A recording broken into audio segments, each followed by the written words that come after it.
1947 werd Ben Kramer geboren. En we zitten nu in de tuin die hij zelf onderhoudt in Baarden. En nou weet ik dat je Kramer normaal met een K schrijft. En toch heb je dat bekende Ben Kramer met een C. Ja, dat is een berucht verhaal inmiddels. Mijn ontdekster Annie de Reuver, overigens helaas overleden afgelopen januari, bijna op 99-jarige leeftijd.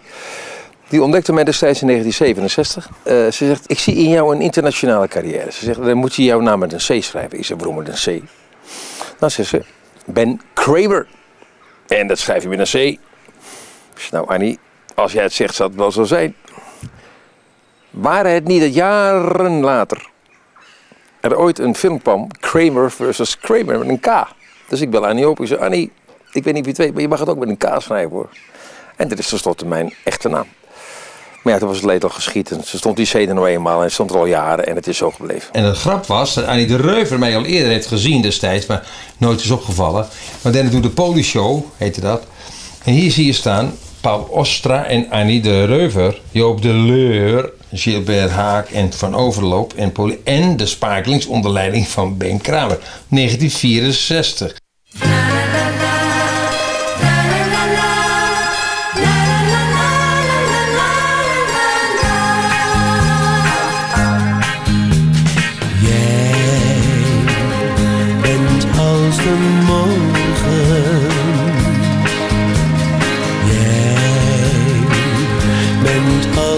Zon. Jij verdrijft mijn zorgen, jij bent als een droom en toch heel gewoon. Zal bij jou altijd zomer zijn, altijd vreugde en rode wijn. Drink ik samen met jou alleen, niemand om ons heen. In een klein café, samen met z'n twee, kan het geluk voor ons toch niet volmaakter zijn.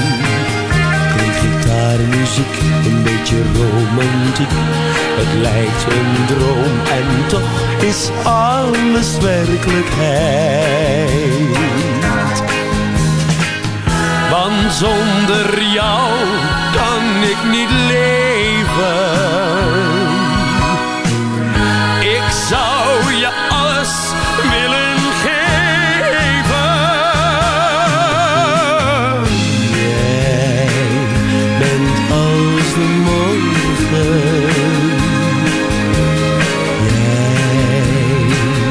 Jij bent als de zon.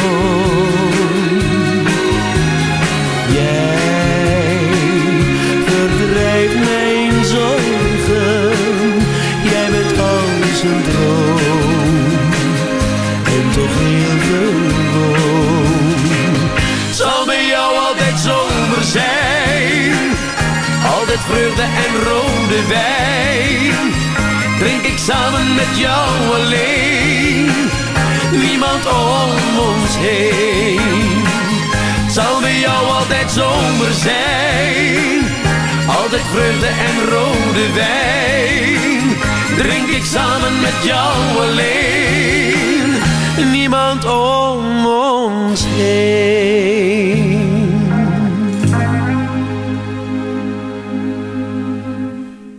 Hoe was jouw jeugd, Ben? Ik ben zoon van echte arbeiderouders. Echte, normaal wou ik zeggen, maar arbeidersmensen. Mijn vader was een boekhouder, mijn moeder was huisvrouw. Ik ben de jongste van 5 zonen. Mijn oudste broer is inmiddels 82, John, die vroeger ook mijn zakelijke dingen deed. Een broer van 80, een van 77, een van 73 en ik op weg naar mijn 70ste levensjaar. Dat is pas in februari weliswaar, maar toch, je gaat die richting op. En mijn jeugd, dat is een onbezonnen jeugd. Mijn broers hebben alles van mij verpest, dus alles wat die verkeerd deden, ik kwam er niet meer in. Voorbeeld, al mijn broers hebben het hotelvak bewandeld. Dus portier of chasseur heette dat toen. Of alles in het hotel. Ik dacht, nou, dat ga ik dan ook doen. Maar dat hoefde niet, want ze werden te pas en te onpas ontslagen. Dus dat had geen enkele zin om nog eens een keer te gaan solliciteren bij een hotel. Dat heb ik ook niet gedaan, trouwens, zover is het ook nooit gekomen. Dus, maar in het begin dacht ik altijd van, nou, dat zal ik dan ook wel gaan doen. Ben 66, voel me fit. Een ruwe bolster, heel veel pit. Voel dat er nog zoveel in zit. Route 66, dat is pas een rit. Ja, check mijn bike en mijn outfit. Lach jij me uit, denk jij zwart-wit. Ik wil gaan voor altijd, geen afscheid. Ik ga vol vrijheid, blijheid. Het is mijn tijd, ik laat me lekker gaan. Ik wil gaan voor altijd, de snelheid. Ik pak vrijheid, blijheid. Stuk leeftijd, ik heb geen tijd om stil te staan. Dus laat me lekker gaan.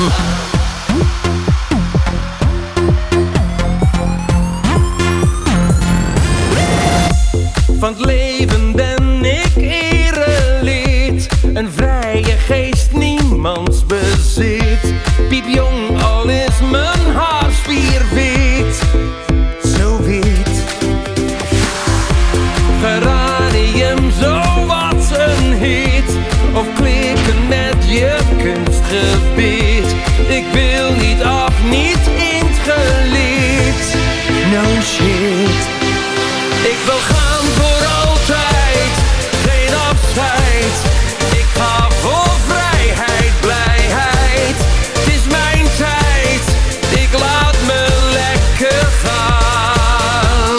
Ik wil gaan voor altijd, de snelheid. Ik pak vrijheid, blijheid. Stuk leeftijd, ik heb geen tijd om stil te staan. Dus laat me lekker gaan. Zeg niet, leg je erbij neer. Gaat voor mij niet werken. Ik wil niet liggen, ik wil meer. Ik wil gaan voor altijd.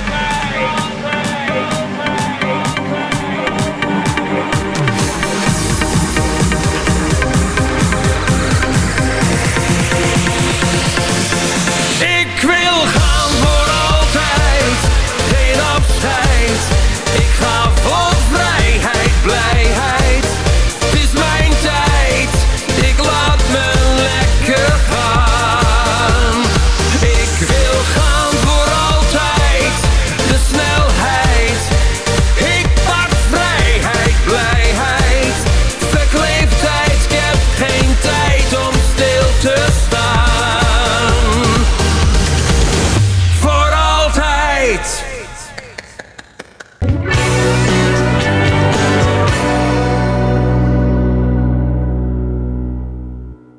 En die muziek, kwam dat al heel snel bij je? Of pas in een later stadium? Ik bedoel dat je...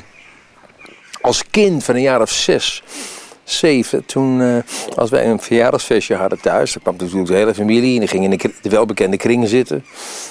En er was ooit een liedje en het heette 7 Lonely Days. Het ging ongeveer zo, als ik kan herinneren.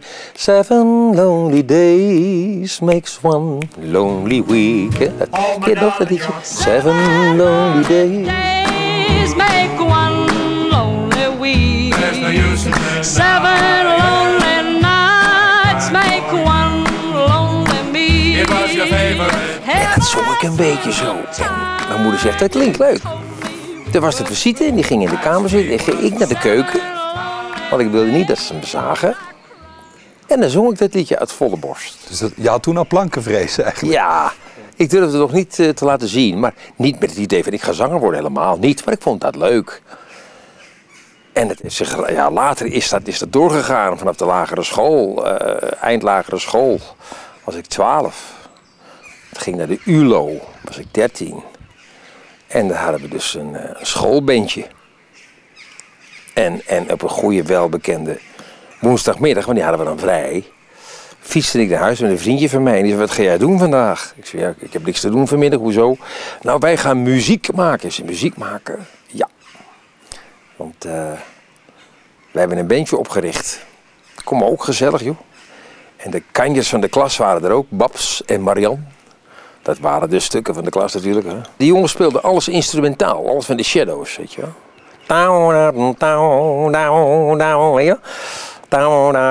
Al die liedjes. En op een gegeven moment, Cliff Richard. En toen lag daar de Teen Beat. Dat was een soort muziekexpress, de Teen Beat. Zo'n populair blad waar alle teksten in stonden van hits die op dat moment hits waren. En de jongens die speelden toen een liedje, I'm Gonna Knock on Your Door. Instrumentaal. En ik zie het blad liggen en ik pak dat blad en ik kijk zo. En ik zie die tekst staan. En ik zing terwijl ze het spelen. I'm gonna knock on your door, ring on your bell, tap on your window. En hij zei, hey, dat klinkt leuk, Kramer. Hij zegt, doe nog eens een liedje. En zo is het begonnen. 1962. Hier zie je het, de Rhythm Boys. Dat was je eerste bandje? Eerste bandje. Hier staan we. Hier optreden. De top 40 en zo. Maar hier ben ik onder andere in mei 1962. Dit ben jij? Ja. Hier ook. En dan zie je ons eerste contract. November deze 35 gulden. Een oefenzaaltje mochten we inspelen. En we kregen een verhoging van salariering bij hogere omzet. En het was op 15 november 1963. Dan zie je ons hier met Ria Valk optreden. En dat was in 1964. Jullie waren een begeleidingsband? Nou, hier op school. 1962. 14 was ik hier nog.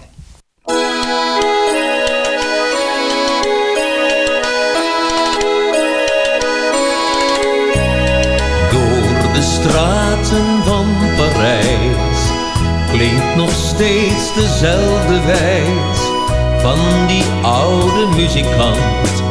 Je hoort hem al aan de overkant. Eens was hij toch heel beroemd. Altijd werd zijn naam genoemd. Maar nu is hij heel oud en grijs. Ouder dan de stad Parijs. Door de straten, over pleinen klinkt dat ene lied. Die melodie zal nooit verdwijnen, ook al ken je hem niet. Eenzaam zijn nu al zijn dagen, niemand die hem nog kent. Hij speelt op zijn accordeon en denkt aan hoe het eens begon. Het leven is nu grauw en grijs in de straten van Parijs.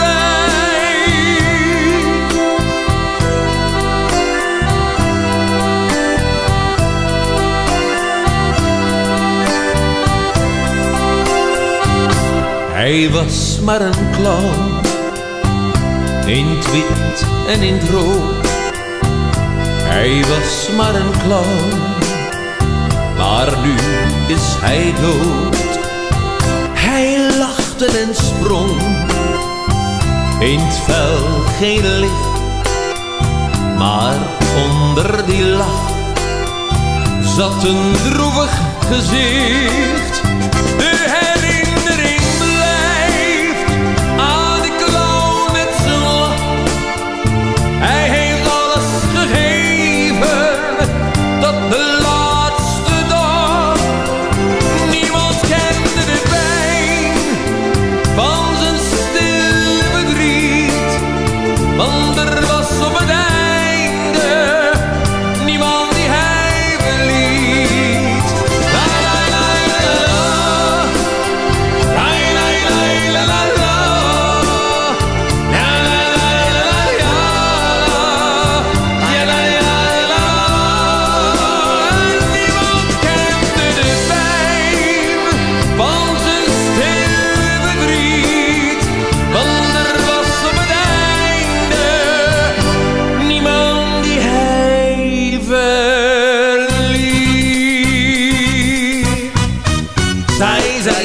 zij. Zij, zij, zij, zij.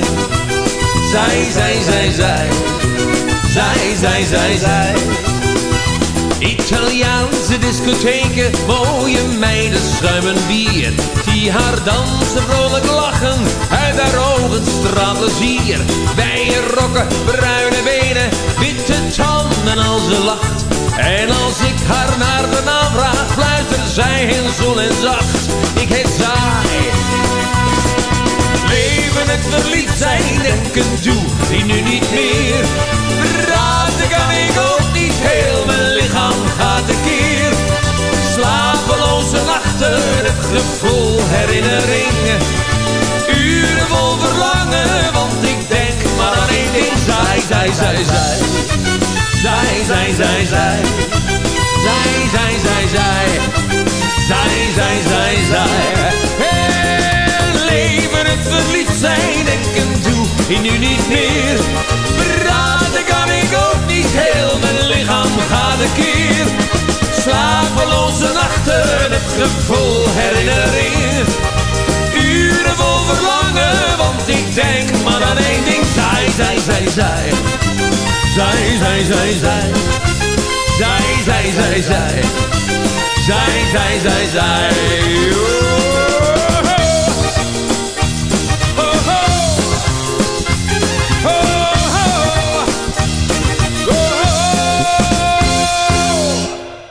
Je kwam van de ULO af. Ja. En toen kwam je in de verzekeringen terecht. Toch Ja. een beetje navolging tot je vader. Je was boekhouder. Ja, verzekeringmaatschappij. Mijn vader kreeg me niet meer naar school. Ik bleef namelijk zitten op Engels. Op 1 punt. Ik zal het nooit vergeten. Ja, ik gaf natuurlijk de leraar de schuld. Maar het is natuurlijk flauwekul. Ik was het zelf.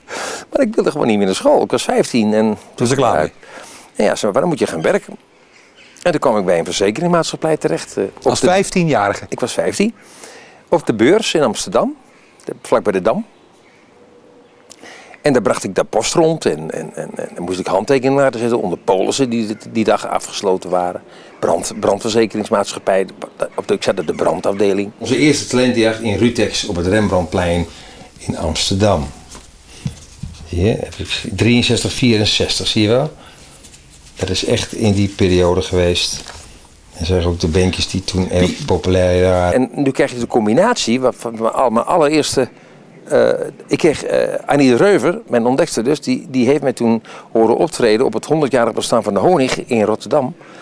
En die schreef mij toen een brief.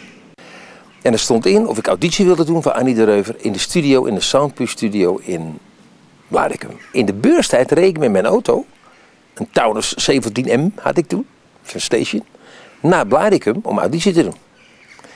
En toen zei Annie, dat vind ik leuk, dat is goed. Ik ga voor jou kijken of ik met jou een plaatje kan opnemen. Met welk liedje deed je auditie bij haar?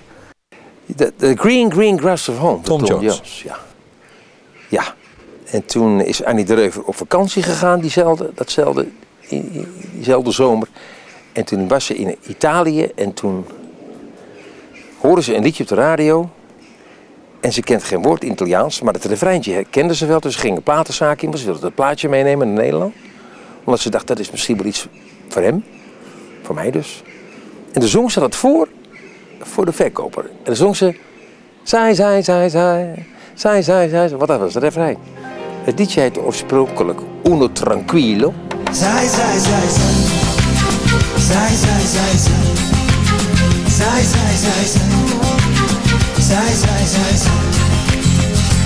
Un milione o 100 lire, cosa valgono non so.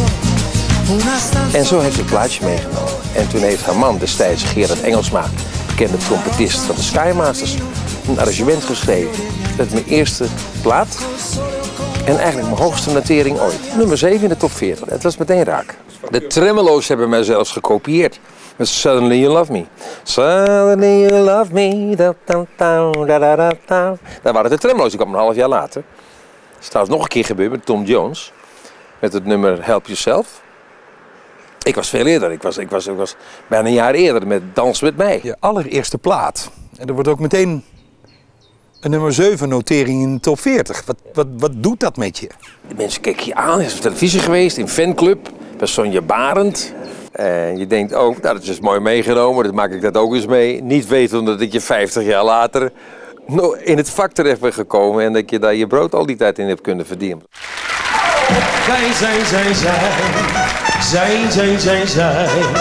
Zij. A happy days we'll meet again. I know the place, I know the way. Wait for me and you will see me on a Roman holiday.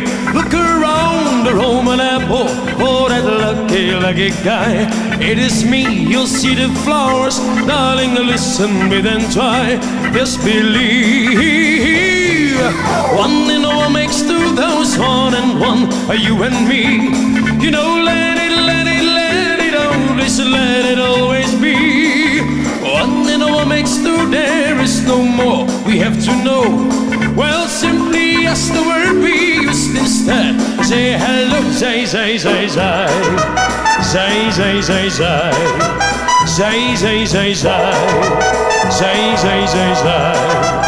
Well, golden dreams are getting better all the time. Since that first beloved letter, since the day you called your mind. Love is love, amore. Do you know, dear, what I mean? Yes, I really do adore Rome, and you I like to see, understand. One and all makes two, those one and one are you and me. You know, let it always, let it always be. One and all makes two, there is no more we have to know. Well, simply as the word we used instead. Say hello, say. Say.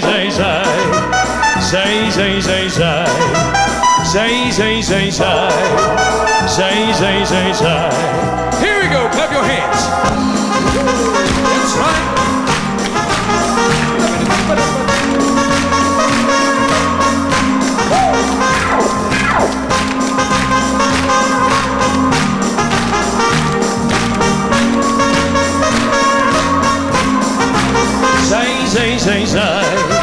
Zij.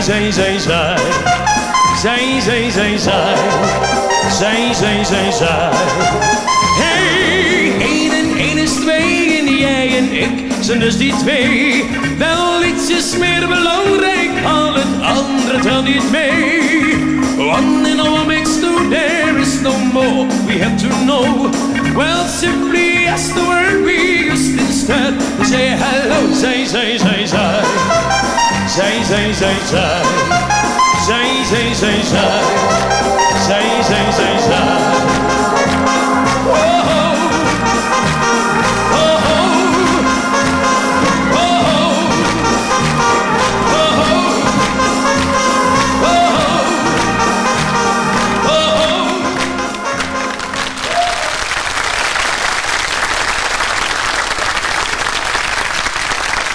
Je deed ook nog mee aan het Eurovisie Songfestival. Ja.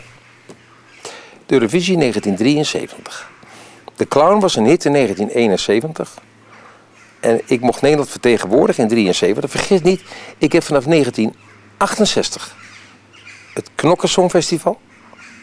Bekend Songfestival. Tot 1973 heb ik heel veel songfestivals gedaan. Niet alleen in Nederland, maar echt over de hele wereld. Van Japan tot Duitsland, tot Bulgarije, tot Oostenrijk, tot noem maar op. En Rio de Janeiro. En dat was Rio de Janeiro was in 1969. Prachtig was dat. Uiteindelijk, 1973, men kon eigenlijk niet om mij heen, hoe raar het ook klinkt. Ik was heel succesvol op songfestivals. Internationaal. In de wereld. Ja. En toen kwam ik terug uit Tokio, 1972. En dan kreeg ik de prijs voor de Best Performance prijs. En toen konden ze het niet meer om mij. En toen werd ik uitgenodigd om het 73 Nederland te vertegenwoordigen. Ik was de artiest die er naartoe zou gaan. Ik moest 5 liedjes zingen. En het publiek mocht dan kiezen welk liedje het zou worden. En uiteindelijk is dat het liedje De Oude Muzikant geworden. En als je terugdenkt, dan is het heel begrijpelijk dat het publiek daarvoor koos. Omdat De Oude Muzikant toch het sfeertje had van het liedje De Clown.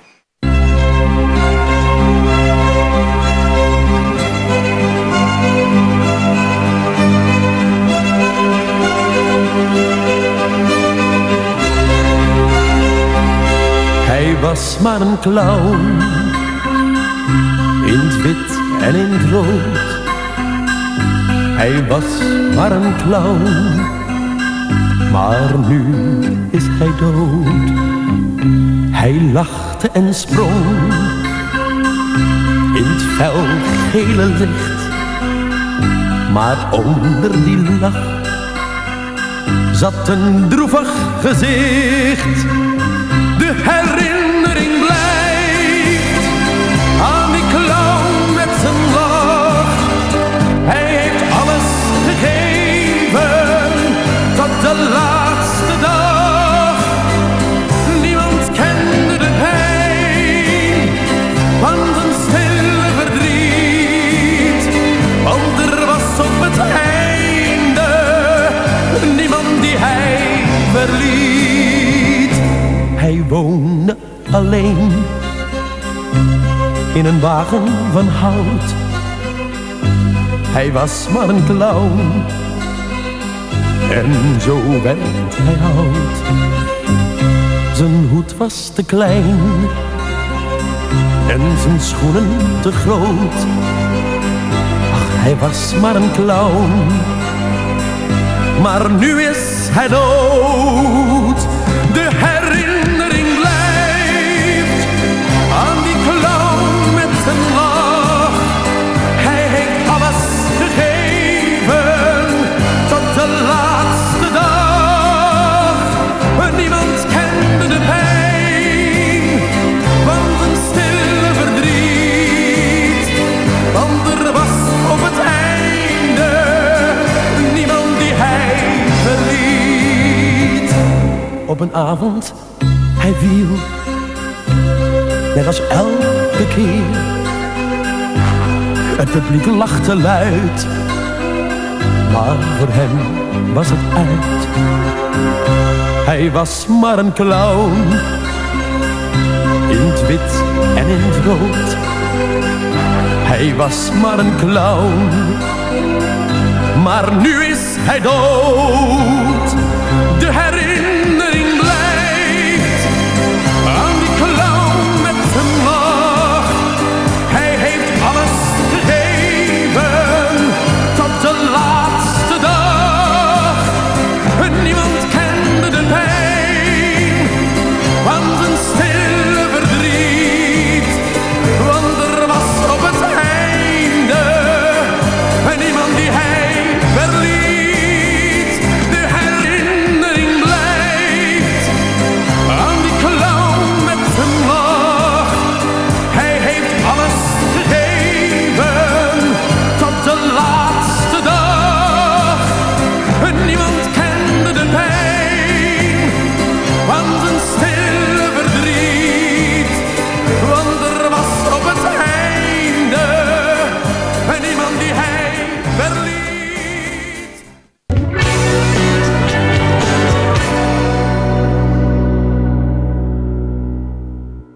Op een gegeven moment speelde je ook voor het Nationale Songfestival ook een opvallende rol. In 1982 was dat, dus zat je in de jury. En toen deed je iets wat al die andere vakmensen niet deden. Was het Fantasy Island? Je stemde, in tegenstelling tot je medejuryleden, op een totaal ander liedje. En dat werd je ook nog in dank afgenomen zelfs door het publiek. Ja, ik moet even graven, maar het klopt. Ik stemde op een liedje wat anderen niet deden. Maar ja, ik wil niet eigenwijs overkomen, maar ik had heel wat festivalervaring achter de rug. En dat in Nederland is dat op een of andere manier niet echt opgevallen. Maar die had ik wel. Ik heb op heel veel festivals gestaan en met heel veel prijzen teruggekomen. Maar ik ben een performer, ik ben een balladzanger. Ik bedoel, En dat liedje wat ik toen op stemde, dat had dat ook een beetje. Toen zeg ik, ja, dat is het. En toen later kan ik me herinneren dat men zeiden van toch wel goed de Kramer op dat nummer gestemd heeft. Ja. Dan in 92, we maken even een sprongetje van een jaar of 10. Dan krijg je een Edison voor Alles is Anders, het album. Ja. Vond je dat Ja. de onderscheiding die je Tuurlijk, daar is iedereen trots op. En vergeet even niet, waar kwam ik vandaan? Dat moet je niet vergeten. Als jij in 1967 begint met een carrière. En dat loopt door tot 83, 84 en dan wordt het minder. De aandacht wordt minder. Er komen nieuwe artiesten.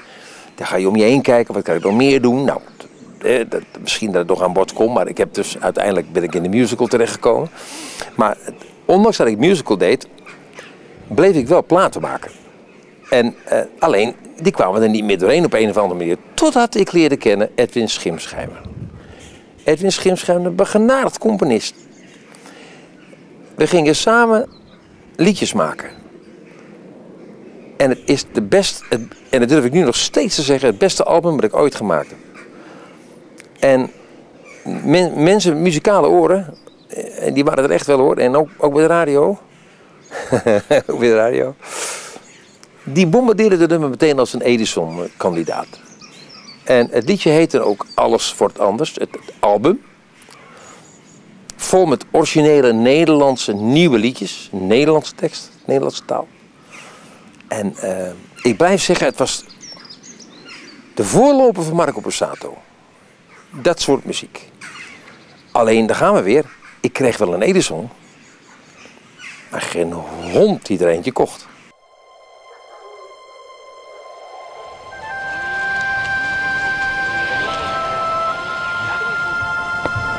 Dit wil ik hebben.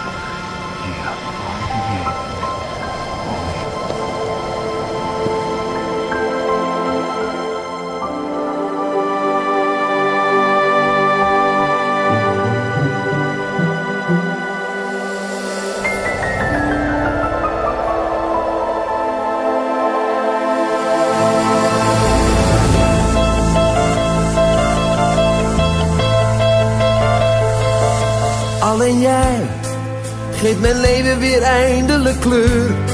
Laat mij voelen dat ik nog besta. Ruk mij los uit mijn dagelijkse sleur.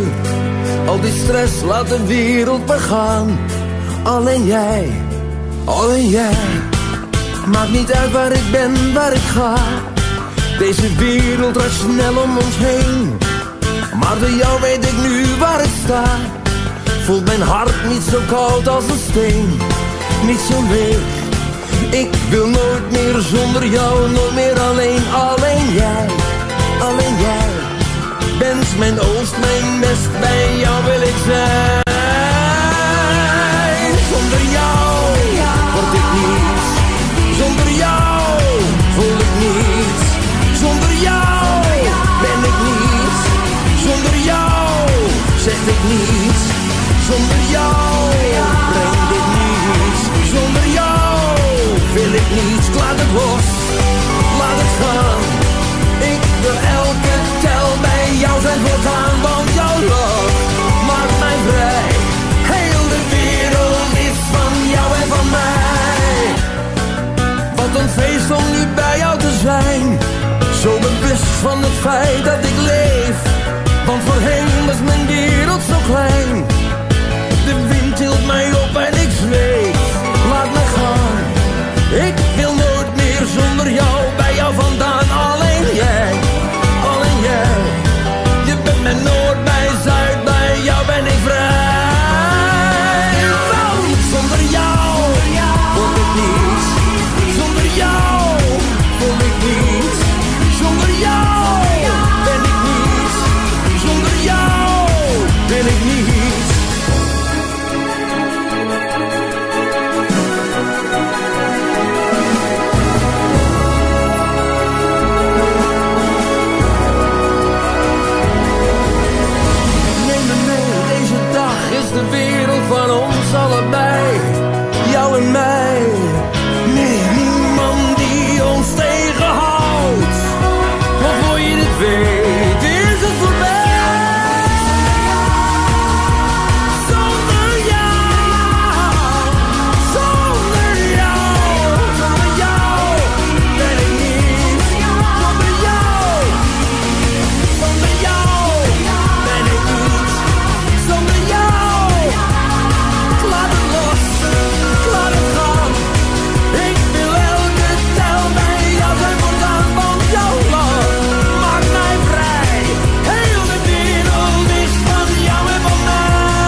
Hebben ze jou wel eens verweten?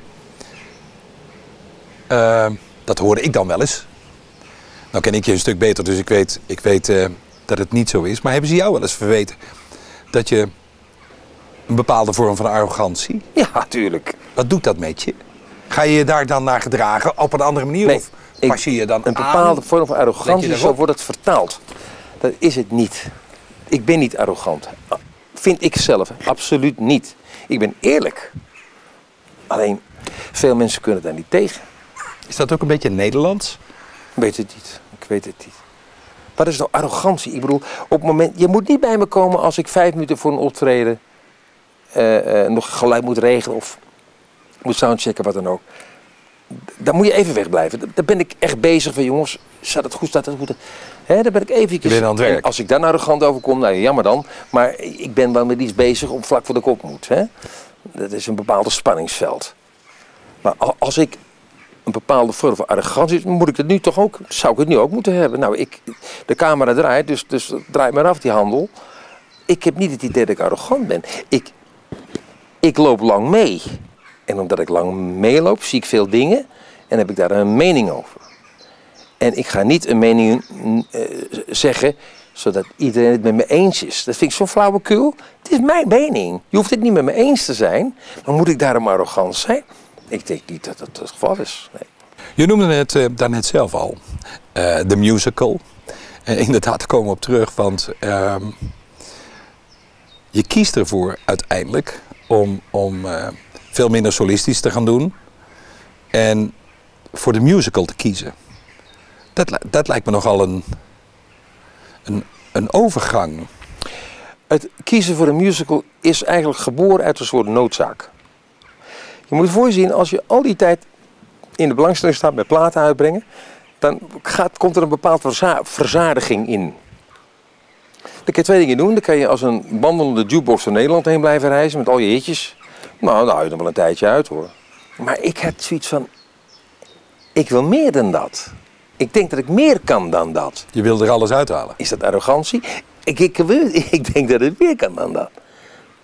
En hoe kom ik daar nou uit? Hoe kom ik van dat Zwiebertje-effect af? Zwiebertje, een begenadigd acteur, die Hamlet kon spelen. Maar die bekend is geworden door Zwiebertje. Als hij opkwam, begonnen mensen al te lachen. Ben Kramer is bekend van de clown, saai, oude muzikant en nog een paar hitjes. Dat is het dan. En komt er een tijd van verzadiging. En denk je jezelf, en nu? Ik heb geen zin om als de wandelende jukebox van Nederland te crossen. Dat heb ik genoeg gedaan.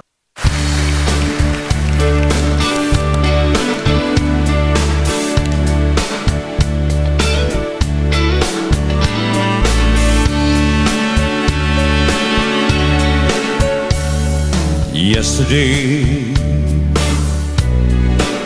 I knew the games to play. I thought I knew the way life was meant to be. And now there's you. Your foolish games are through.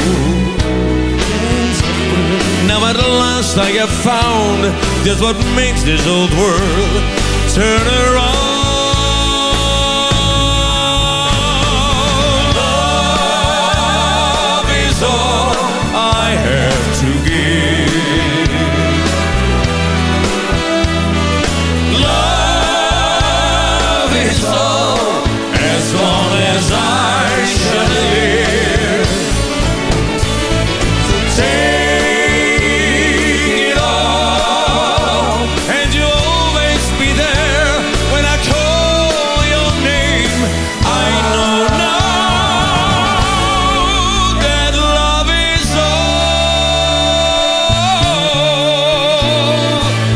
night I long to hold you tight until the morning light shines into your eyes.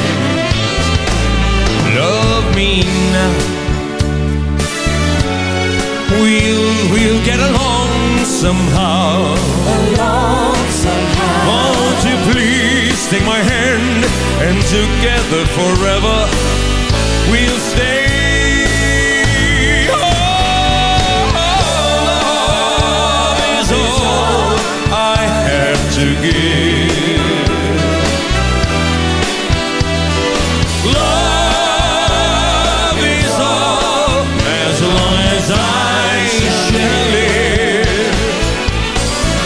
Take it all, and you'll always be there when I call your name.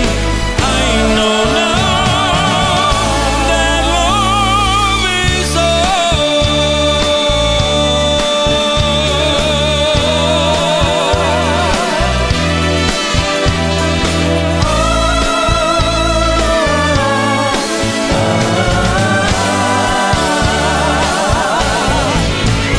so take it all, and you'll always be there when I call your name. I know now that love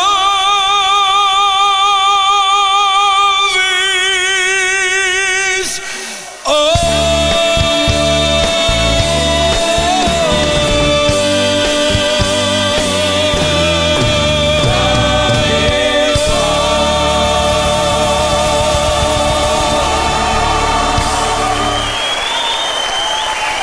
Dankjewel.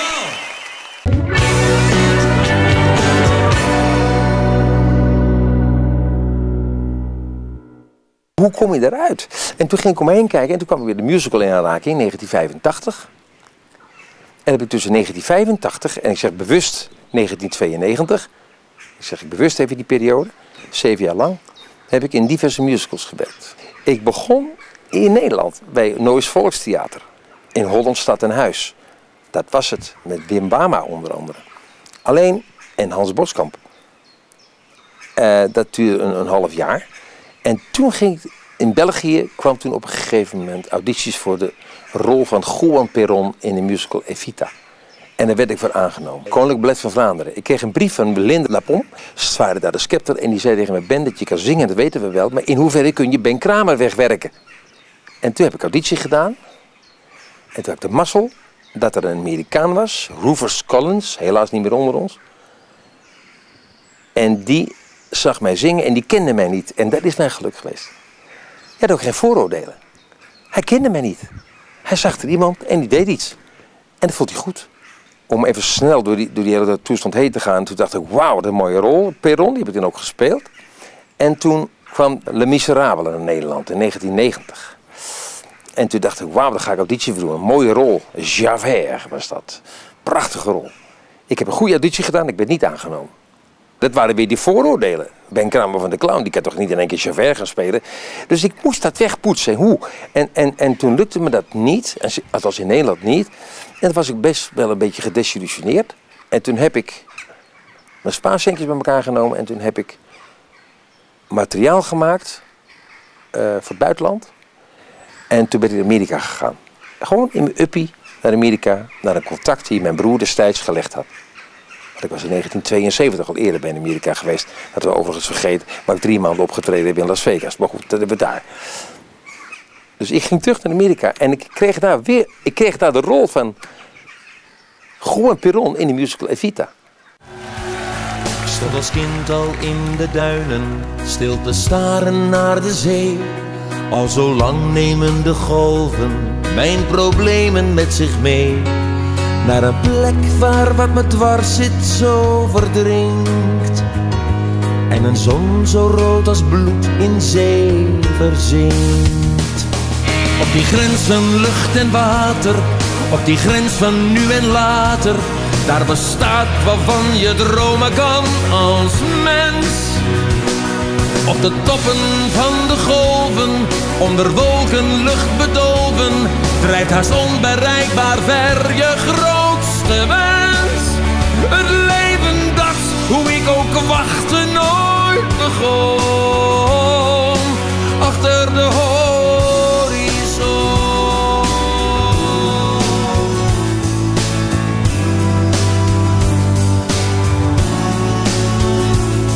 staar nog steeds vanaf de duinen naar wat ik al zo goed ken. Dan beleef ik de momenten dat ik echt gelukkig ben. En de golven zijn als dromen van geluk. Op de branding aan mijn voeten slaan ze stuk. Op die grens van nu en later, op die grens van lucht en water, op die lijn waar ik als mens haast in verdwijn. Onder wolken, lucht bedolven, op de toppen van de golven, dobbert wat ik graag als mens had willen zijn. Het leven dat ooit naar me lachte, maar nooit kon.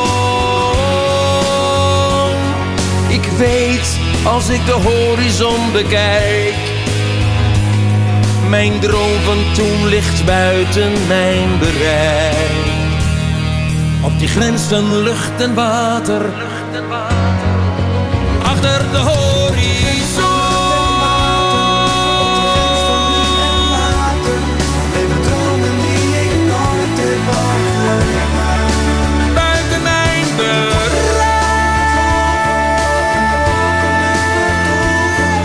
Wat ik ooit in mijn droom Ben kwijtgeraakt, maar een hoopgevende gedachte overwoog. achter de horizon.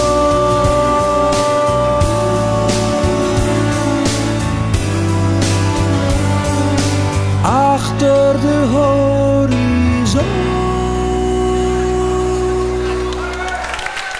Is in Nederland eigenlijk nooit belicht geweest. Weinig. Maar het kwam op een gegeven moment. Kwam ik terug uit Amerika. Ik heb 3 maanden die rol gespeeld.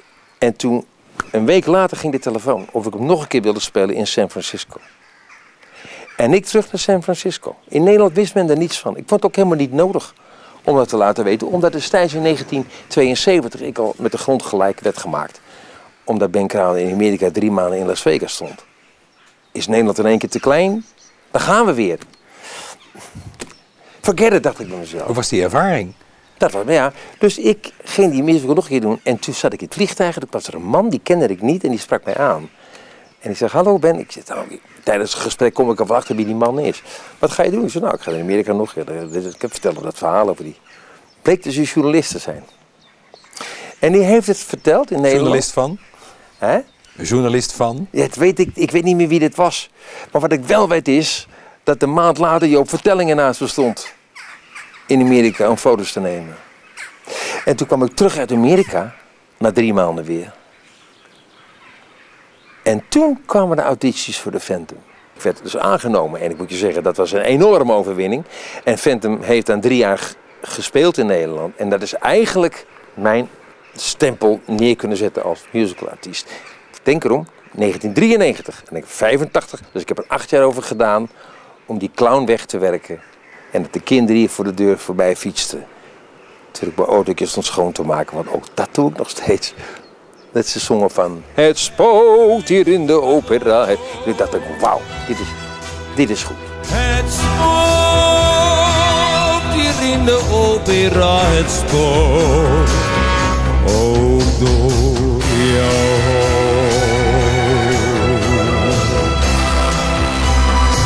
Spookt door jou.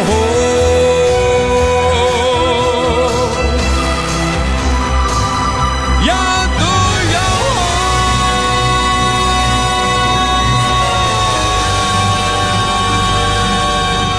Heb je toen de criticasters nog gehoord? Toen je uiteindelijk na 8 jaar de clown had overwonnen, zeg maar? Ja. Nou, de mensen aarden wel met me mee. Ik bedoel, ze wisten wel dat het een lang traject was. En dat je dat moet kunnen wegpoetsen. En dat je meer kan, althans, dat dacht ik, meer kan dan alleen maar die paar liedjes, die hitjes zingen. En de kritiek waren hartstikke goed. En ik heb daarna nog hele mooie rollen mogen spelen. In Aida, in Beauty and the Beast, op Hoofd van Zegen. Die zou ik samen met Jos Brink gespeeld hebben. Helaas, hij overleed in dat jaar. Ga zo maar door. Dus ik heb echt mooie rollen kunnen spelen.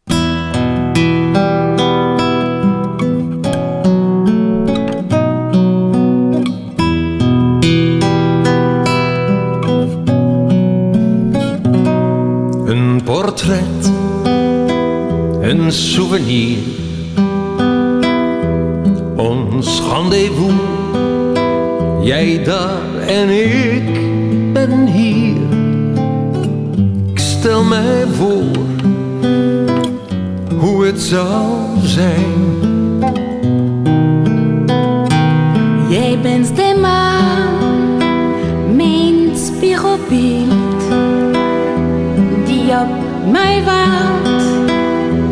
Op een open plek, kleden die ik niet herken. Verhaal uit andere tijd. Het is juist dat wat ons nu scheidt.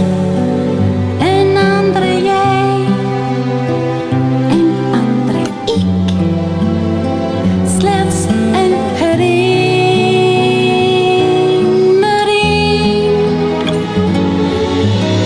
Het beeld van jouw gezicht draag ik in mijn hart. Het is wat mij pakt. Ik voel je adem zo dichtbij. Je valt me adem. Ben jij daar echt? Je sleept me mee. Het is die blik, zo intens. New York, in een museum vind ik je terug. Wel beeld ik mij jou weer te zien, zo onbeschaamd en achteloos misschien, met een blik schijnbaar hard. Tableau van onze tijd. Op dit moment, ons leven nu. Gisteren, vandaag, valente samen, elkaar gevonden hier. Meisje, kom naar mij toe. Stap uit de lijst. Ik hou je vast en neem je mee. We rennen weg, maar oh nee, je bent al zo lang weg.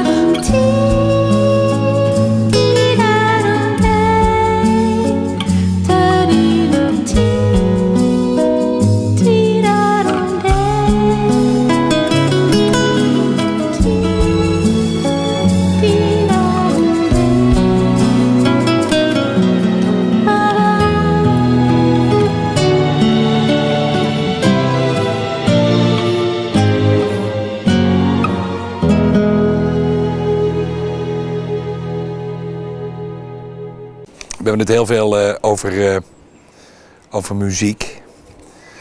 Maar Ben Kramer is natuurlijk ook een gezinsmens. Ja. Ik heb 5 kinderen. 7 kleinkinderen. Opa. Direct van Drees. Ja.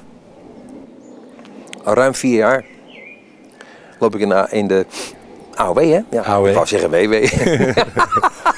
In de AOW. Dat kan niet meer. En, maar ik moet er nog niet aan denken om achter die geraniums te gaan zitten, hoor. Nee. Over geraniums gesproken. Ik bedoel, we hebben hier een prachtig mooi beeld van jouw tuin. Ja. Dat doe je allemaal zelf? Ja. Tuin is mijn hobby. We zitten er dus nu lekker in. En achter me zie je dus de tuin die op een vijver uitkomt. En ik doe alles zelf. Ik snoei alles. Met de ogen drukspuit loop ik hier in het voorjaar rond. Want ik bedoel, als je die tuin ziet, hè, ik bedoel de hele opbouw van die tuin. Ik kijk hier zo tegen een prieeltje aan. Dat verzin je dan ook zelf? Ja, teken je dat uit? Ik zal nooit vergeten, toen ik hier kwam wonen, zette ik het prieel neer. En toen komt mijn broer, mijn oudste broer, die komt binnen en zegt, wat voor kleur ga je hem geven? Dat ding is zo roestig als wat. Zo moet het ook zijn. Alleen ja, je hebt mensen die gaan alles schilderen. En als je net op weg gaat, dan schilderen ze jou ook nog mee. Maar ik bedoel, zo zit ik niet in elkaar. Mijn huis ook, ons huis moet ik zeggen, van mijn vrouw en van mij, heeft een sfeer. Het is geen meubeltoonzaal, het is gewoon oude meuk die lekker bij elkaar staat en gewoon een sfeertje heeft. Jouw kinderen, die 5 zeg je, uit één en hetzelfde huwelijk of uit 2. Uit 2 huwelijken? Ik ben 3 keer getrouwd. Dit, In het eerste huwelijk zijn 3 kinderen uitgekomen. Nicole, Pascal en Vincent. Het tweede huwelijk met Desiree, die heeft niet zo lang geduurd, een jaar of 6. Dan heb ik Tom en Shanna. Shanna, die overigens ook zingt, mijn jongste dochter.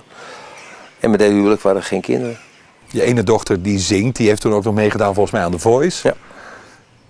Doet dat wat met je, dat een van je kinderen toch probeert in de voetsporen van pa? Ja, aan de ene kant wel. Aan de andere kant, omdat ik al zoveel weet van het vak. Ik weet waar de valkuilen liggen en ik weet waar alle beloftes die nooit nagekomen zijn, waar ze liggen en al die dingen meer. Hou ik dat natuurlijk angstvallig af. Maar ze wilde het heel graag. En toen kreeg ze een uitnodiging van The Voice. Ik zei, meid, als je vindt dat je het moet doen, moet je het gewoon doen.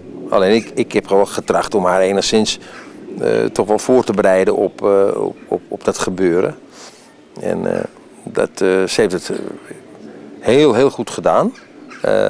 Ze zong een liedje van Marco Borsato. Kom maar bij mij. Heet dat. Was niet haar keus. Ze moest dat zingen. Dat werd haar opgedragen. Marco had nog gezegd tijdens de uitzending. Wat moedig van je dat je dat liedje hebt gekozen. Nou ja, hij moest dus weten. Ze mocht het helemaal niet kiezen. Ze moest het zingen. Maar dat daar gelaten. Ze had een beetje afgeserveerd mijn dochter vanwege het feit dat het te veel musical was. Alsof dat geen muziek is, maar goed. Oké, laat maar.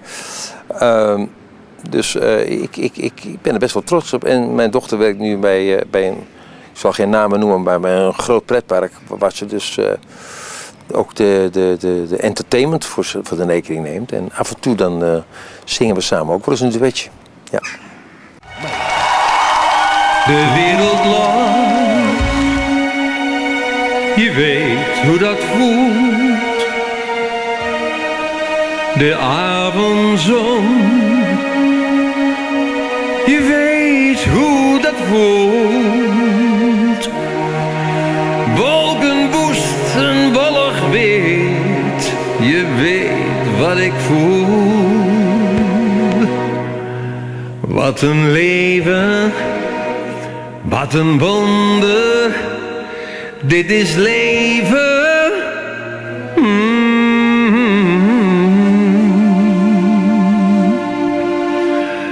Oh, het voelt zo goed. Ja, het voelt zo goed.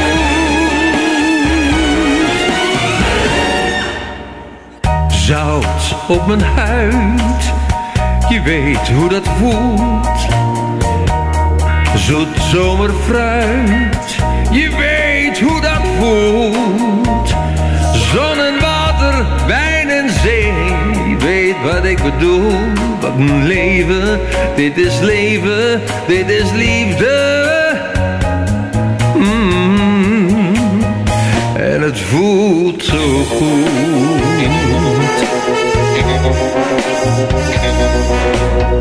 Vlinders dansen in de zon, je weet hoe dat voelt mijn liefste.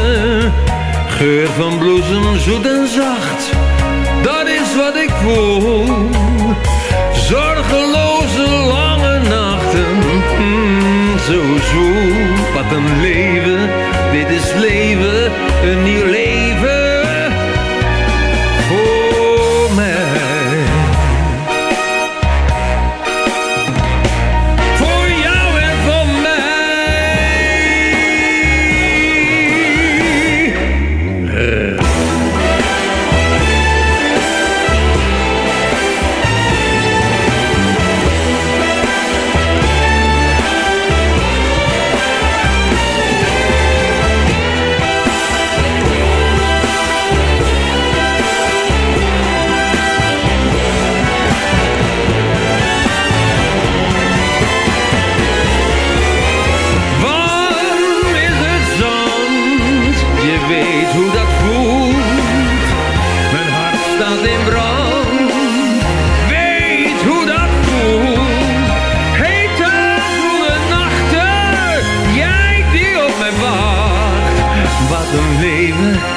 een wonder, dit is leven. Wat een leven, wat een wonder, dit is leven. Oh, wat een leven, wat een wonder, dit is leven. Een nieuw leven voor mij. En het voelt zo goed.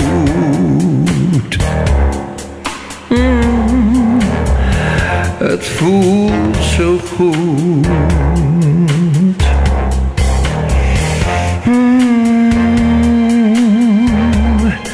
Het voelt zo. Het voelt zo. Zo goed.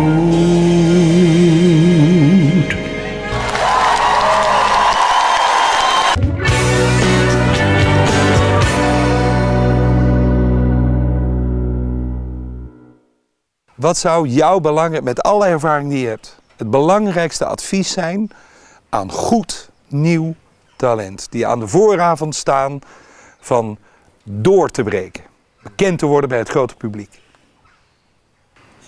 Het succes zal je optillen. Het publiek zal tegen je zeggen hoe goed je bent. Blijf kritisch. Probeer mensen om je heen te vinden die het echt goed met je voor hebben. En niet alleen maar platen verkopen en kijken hoeveel geld te verdienen valt. En op het moment dat er niks van uit je komt, sodemieters je aan de kant en dan komt er nieuw uit de vriesvak vandaan. Probeer kritisch mogelijk te blijven bij jezelf. Probeer leergierig te zijn. En probeer vooral zangtechnisch een goede ondergrond op te bouwen. Want als ik sommige mensen hoor zingen hoe ze ademhalen, denk ik bij mezelf, hoe kijk je het voor elkaar? Maar dat is heel persoonlijk, het is het technische gedeelte. Maar als je al die dingen bij elkaar goed bij elkaar weet te houden en je hebt goede mensen om je heen die het goed met je voor hebben, dan kan je een heel eind komen. Mis je natuurlijk goed talent, maar je talentvol bent. En niet een studio ingaan zo van, als er de zin verkeerd is, dan repareren ze hem wel. Nee, probeer in eerste instantie, wat ik dus altijd al gedaan heb. Over het algemeen, probeer een lied te zingen in de studio, het liefst in 1 keer. En mocht er nog een zinnetje gerepareerd moeten worden, dan kan het geen kwaad. Op het moment dat je dat voor elkaar krijgt, zal je op een bühne altijd de beste zijn. Dat komt absoluut bovendrijven. Mag ik je nog een goed leven toewensen? Ik wens je ook het allerbeste. Niet alleen jou, maar ook het publiek. Wow, wat een leven! Wat een wonder! Dit is leven! Een nieuw leven voor mij! En het voelt zo goed.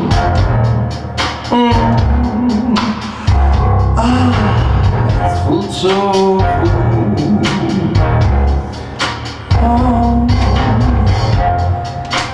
Voelt zo, het voelt zo.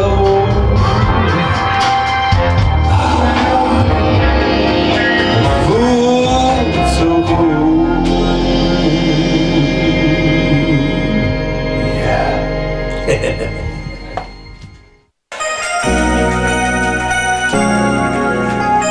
Hallo.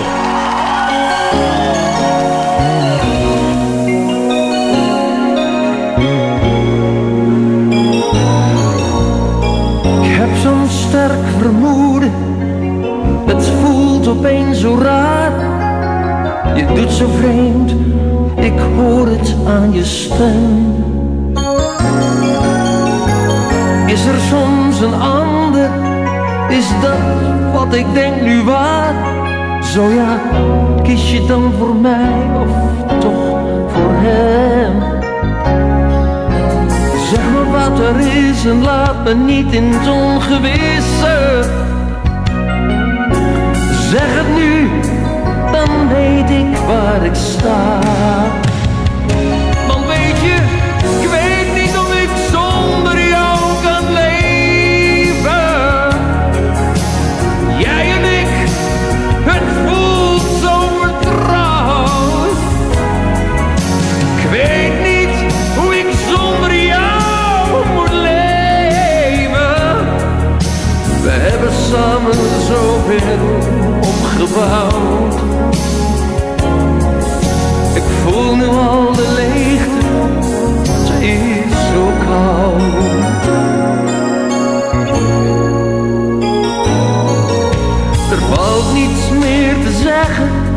Want je weet wat ik voor jou voel. Ik wil bij je zijn, voor eens en voor altijd. Sterk is onze liefde, althans, dat is wat ik voel. Heb ik mij zo vergist, raak ik jou nu kwijt. Zie ik het mooi, mag ik er alleen van dromen. Kunnen wij niet teruggaan in de tijd? Want weet je, ik weet niet of ik zonder jou kan leven. Jij en ik, het voelt zo vertrouwd. Ik weet niet hoe ik zonder jou moet leven. Wij hebben samen zoveel opgebouwd. Ik voel nu al de leegte, het is zo koud.